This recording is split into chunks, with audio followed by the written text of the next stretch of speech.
Okay, imagine this. You encounter beings, maybe spirits, maybe something else, beings beyond our normal perception.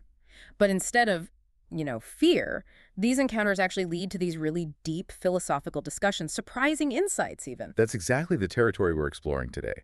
We're doing a deep dive into a really extraordinary collection of ancient dialogues. They're found in a text called the Indakavaggo. Right, and these aren't your usual kind of wisdom texts, are they? No, not at all. They actually record direct conversations, face-to-face, between the Buddha and various yakkhas. Yakkhas. So these are non-human entities, sometimes powerful, maybe even a bit frightening. Precisely. Often powerful, sometimes depicted as fearsome, yes, Yeah. but also, as we'll see, sometimes seekers of truth themselves. So our mission here is to explore these really unique interactions, right? To sort of pull out these surprising bits of knowledge about, about existence, the mind, the path to liberation. Exactly. And we're looking at it through the eyes of both the human, the Buddha, and these non-human beings. You'll hear what these ancient sources say about huge topics. Like the origins of life, true happiness. Yeah, all of that. And even, why a spirit might tell you to just keep walking when it's dark and you're scared. It's fascinating stuff. Okay, let's dive in. Where do we start? Maybe with the Yakkhas as seekers or challengers. Let's start there. Yakkhas as seekers of knowledge and sometimes, challengers of wisdom. Our first example involves a Yakkha named Indaka, okay. And he asks this question that just kind of stops you in your tracks. He asks, essentially, how does a physical body even come into being? Especially if, the enlightened view is that the body itself isn't inherently a living entity. Wow, okay. That's a deep question right off the bat. From a spirit, no less, how does the Buddha respond? Well, his answer is surprisingly detailed, especially for that era. He describes the whole embryonic process. Really? Like biological detail? Kind of, yeah. Yeah. He starts with what's called the kala, described as like a jelly-like state. Okay. Then it develops into an abuddha, which is sort of like a bud. Then a pisi, a piece of flesh. Then a gano, a solid lump. And only after that, the text says, do the branches, meaning the limbs and hair and nails, develop. That's incredible detail. And wasn't there something about how the being is sustained? Yes, a key point. The text is very clear. The being in the womb is sustained by whatever the mother eats and drinks, her food, her drink. That's the source of nourishment. So it offers this amazing glimpse into, ancient ideas about biology, but also this really profound curiosity about where life starts. A curiosity that feels very modern in a way. It does. It transcends time. Okay, so from that quite philosophical start, we move to something, you called it dramatic, the Yakkhasaṃyuttaṃ. Oh, yeah. This one is pure tension. Suttalama confronts the Buddha directly. No gentle questions here. What does he do? He basically issues a threat. He says, answer my question, or I will, and get this, to throw your mind, burst your heart, or grab you by the feet and toss you across the Ganges River. Whoa, okay. That's intense. How does the Buddha react to that? With complete calm. Utterly fearless.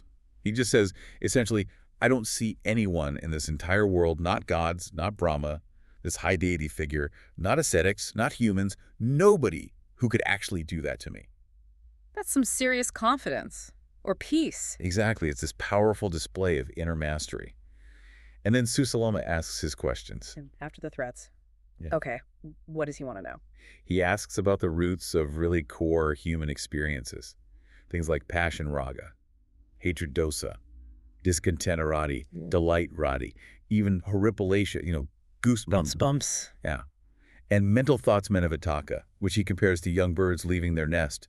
He wants to know where all this stuff comes from. That's profound. Where does passion and hatred and all that churning thought come from? The Buddha's answer is incredibly insightful. He says these afflictions, they all spring from attachment to self, to I and mine. Attachment to self. Yeah, and they spread out like the branches of a huge banyan tree or like a creeper vine taking over a forest. They're deeply rooted in our desires. That's a powerful image, the banyan tree. Isn't it? And the path to freedom, the Buddha explains, is understanding this origin. Seeing where it comes from is the key to overcoming it, to crossing the flood of existence, as this text says, and achieving non-recurrence, getting out of the cycle of suffering. So this encounter, it's not just a story about bravery. It's a map for understanding our own minds, isn't it? Our emotions, our thoughts. Precisely. It gives you a framework straight from these ancient sources for looking at your own struggles and tracing them back to that root, that attachment, those desires. Like untangling the roots of that banyan. Wow. Okay, so we've had Indaka the questioner, Suttalama the challenger. Who's next? Avaka. Avaka, yes. Another significant test for the Buddha. This one starts a bit strangely. So, Avaka repeatedly tells the Buddha to come into his dwelling, then leave, then come in again. like a test of obedience. Seems like it. After a few rounds, the Buddha just refuses to keep doing it. He stands his ground. And Avaka reacts how? Let me guess. Threats. You guessed it. The same kind of threats Susaloma made. Burst your heart. Throw you across the river. Okay, there's a pattern here. But the Buddha remains calm again, I assume. Completely unfazed. And then Avaka launches into this series of really fundamental questions. Questions that, honestly, we still ask today. Like what? He asks, what's the best wealth a person can have? What practice, when done well, actually brings happiness? What's the absolute sweetest taste? And what kind of life is truly the best way to live? Okay, those are universal questions. What are the answers? The Buddha's answers are very direct. Faith, he says, is the best wealth. Well-practiced Dhamma, the teachings, the path brings happiness. Truth is the sweetest taste. And a life lived with wisdom is the best life. Faith, Dhamma, truth, wisdom. Okay, then Abba asks about overcoming obstacles. How do you cross the flood? How do you cross the ocean? How do you get past suffering? How do you become purified? More big questions. And more direct answers. By faith, you cross the flood. By diligence, you cross the ocean. By energy, you overcome suffering. And by wisdom, you become purified. Faith, diligence, energy, wisdom. It seems like wisdom keeps coming up. It does. And Avaka keeps going. He asks how to gain wisdom and how to gain wealth, fame, friends, and maybe most importantly, how to avoid sorrow after you die, moving from this world to the next. Okay, this is like a complete life guide from a Yakka. What are the keys? For wisdom, be faithful to the Dhamma. Listen really carefully. Be diligent. Be discerning. For wealth, be skillful in your work. Be persistent. Have energy. For fame, stick to the truth. For friends, be generous. Give. Simple but profound. And he adds that a householder who has these four qualities, truth, Dhamma, or virtue, steadfastness, and generosity, that person won't grieve after passing on. Wow. And what happens to Avaka after hearing all this? Is he convinced? Completely transformed. He basically says, okay, I don't need to ask anyone else anything ever again. I get it now. He recognizes how beneficial these teachings are for his own future, and he actually commits to going out and spreading the Dhamma himself. From threatener to disciple, just like that. Pretty much. It's an amazing turnaround. And think about how relevant those questions and answers still are. What's true wealth? Not money, but faith. What brings happiness? Practice, virtue. How do you overcome challenges? Diligence, energy, wisdom. It's incredibly practical advice. It really is. So we've seen Yakkas as questioners and challengers, but you mentioned they also show up in other roles, like moral guides. Yes, sometimes they take on these unexpected roles. Not just challenging, but actually guiding or supporting the Dhamma. There's an interesting exchange with a Yakka named Saka. Saka. Okay, what was his angle? It was a more subtle challenge. He asks the Buddha, essentially, is it really right for an ascetic, someone who's supposed to be free from all ties, to be going around instructing other people? Isn't that creating a new tie, a new responsibility? That's actually a really good question. If you're free, why get involved again by teaching? Right. It seems like a potential contradiction. But the Buddha's response is very nuanced. What does he say? He says it's not the act of teaching itself that matters, but the intention behind it. If you teach with a pure mind, full of compassion, without seeking anything for yourself, then you remain unbound by it. The teaching doesn't tie you down. The intention again. That seems crucial. It really is. It's a powerful reminder for anyone trying to share something helpful or guide someone. The purity of your intention is just as important as what you're sharing. That makes a lot of sense. Okay, what about another story? You mentioned one with a mother, Sanu. Yes, the story involving Sanu. This one's quite poignant. It starts with a laywoman, Sanu's mother, who is really upset. Her son, Sanu, has apparently been seized by a Yakka. Oh, dear. And she's confused. She says something like, I thought Yakkas didn't harm people who observe the precepts, the moral guidelines. Why is this happening? A fair question. So what does the Yakka do? This is where it gets surprising. The Yakka actually confirms that, yes, observing precepts is protective. But then the Yakka delivers this stern moral warning directly to Sanu. The Yakka warns the son. About what? About his actions. The Yakka says, basically, don't do evil things, whether people can see you or not.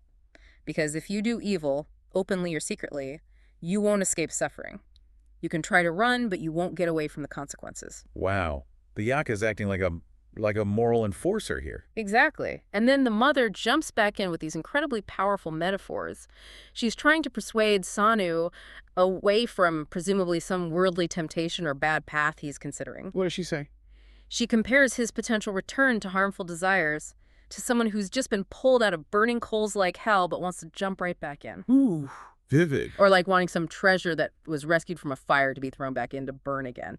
It's incredibly emotional and graphic language. Yeah, you can feel her desperation. It really highlights that struggle, doesn't it? Between like short-term pleasure and long-term harm. It absolutely does. And the fact that it's a yakka delivering the core moral warning makes it even more striking.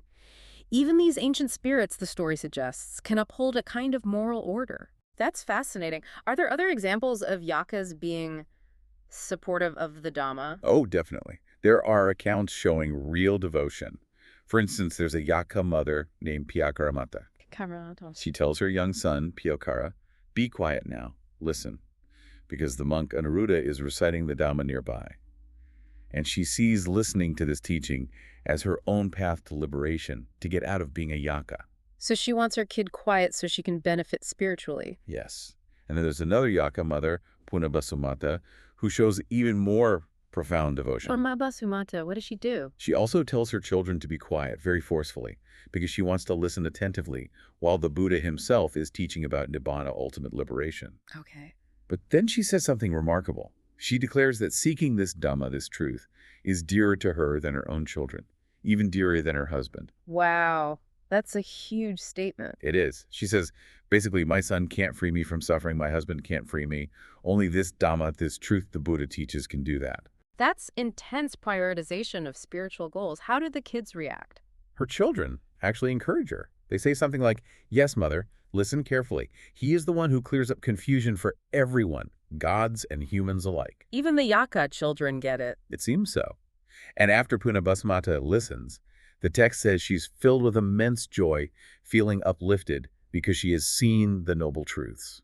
These stories really shift the perspective on yakkas, don't they? From just fearsome spirits to beings with their own spiritual aspirations. Absolutely. It shows the universal appeal of these teachings. The desire for liberation, for understanding, isn't limited to humans in these texts. It highlights the transformative power of the Dhamma, whoever is listening. Okay, so we've seen yakkas as seekers, challengers, moral guides, even devotees. What about guides on the path itself, actively helping someone? Yes, that's our final category. Yakkas as guides, sometimes in very practical ways. The most famous story here involves Anathapicca. Anathapicca, right. The wealthy supporter of the Buddha, also called Sudatta. That's him. Sudatta is his family name. So Anathapicca has this overwhelming desire to go meet the Buddha right now. It's the middle of the night, but he keeps thinking it must be dawn already. He actually gets up 3 times thinking it's morning. Eager. Very eager. So finally he decides to just go, even though it's still dark. He leaves the city gates. In the dark, alone. Yes. And as he's walking, darkness starts to really press in and fear starts to rise up in him. He hesitates, thinking maybe he should turn back. I can imagine. That sounds scary. But then an unseen voice speaks to him.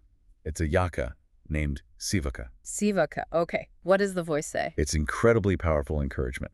Sivaka says and repeats this: 100 elephants, 100 horses, 100 mule carts, 100,000 maidens adorned with jewels and earrings. Okay, listing all this wealth. They are not worth a 16th part of one step forward. Proceed, householder, proceed.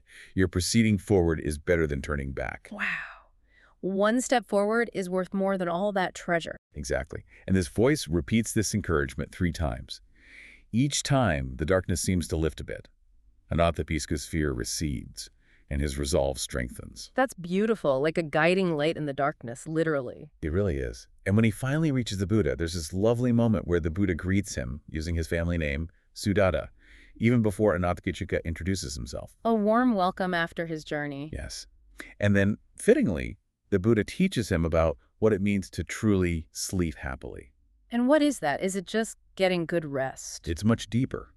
The Buddha says it means cutting off all attachments, removing the dart of craving from your heart, finding this tranquil peace of mind that isn't soiled by desires. So inner peace is true happy sleep. That's the essence.